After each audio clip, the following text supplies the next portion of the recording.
My name is Mohamed Anil. I am the Attorney General of Maldives.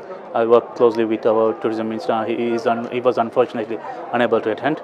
But it's a pleasure hosting here in WTM. It's an exciting time for Maldives, both for the tourism industry as well as for the whole economy. It's certainly making a lot of investments. I understand the bridge linking the airport to the capital Male is just about to open. What would that bring to the destination? Well, for one thing, what we have done is here in Maldives, there's a huge, one of our huge focus is on youth development.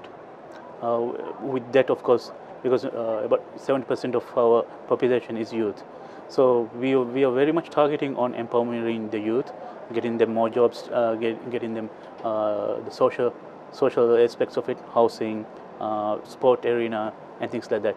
So if you have ever been to Male, the capital, which is very congested, there's hardly any place for anybody, which in return creates a lot of social disharmony. So next, adjacent to the airport island, which is next to Male itself, we have developed an island called Hulu Male, which we have titled as Youth City. So this bridge interlinks Male Airport and Hulu Male. Hulu Male would give a lot of answers to a lot of social issues here, empowering the women, empowering the youth, getting housing and the space that they need to have a conducive lifestyle. Along with that, of course, we have a huge development in the airport itself. We are spending about $1 billion for the whole development of the airport. So with that, there would be a huge influx of both local and expatriate workers coming in. And for them, we need the space, we need the housing, we need the accommodation.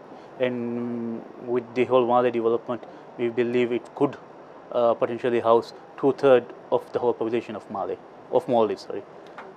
With the new facilities at the airport as well, you're welcoming a number of new carriers as well. So it's kind of a plan that's tying the whole destination together.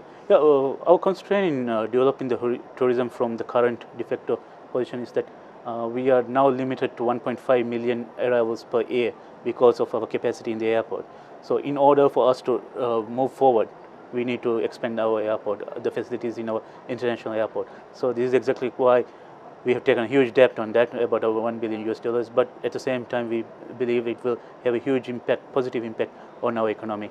We're spending, there would be a new runway, which would be like 3,500 meters long. It will accommodate A380s and reduce the congestion and increase the number of aircrafts that comes to Maldives. It would house, once it is completed within the next 1.5 years, it would house 7 million per year capacity per year. So that would be a huge boost to our arrivals and economy and tourism itself. Parallelly, we are working on developing new resorts. Our government came in with a aspect that we'll have about 35 new resorts in Maldives, and we believe we have already achieved 80% of the whole new resorts. New brands are coming, new diverse resort products are coming. A number of new resorts, as you say, but I know the UNWTO Minister Summit here is talking about over-tourism and perhaps saturation of tourism. Are there any concerns about that in the Maldives? No, actually, as I said, our limitation has been that we have not been able to extend. If you compare to other destinations, 1.5 million or even 5 million or 6 million is not that of a saturation. And in fact, we do believe that there is a capacity to hold it. And this couples with the fact, and this connects with the fact that we have products for all segments of people, whether it's the highest end or the lowest end, and in between.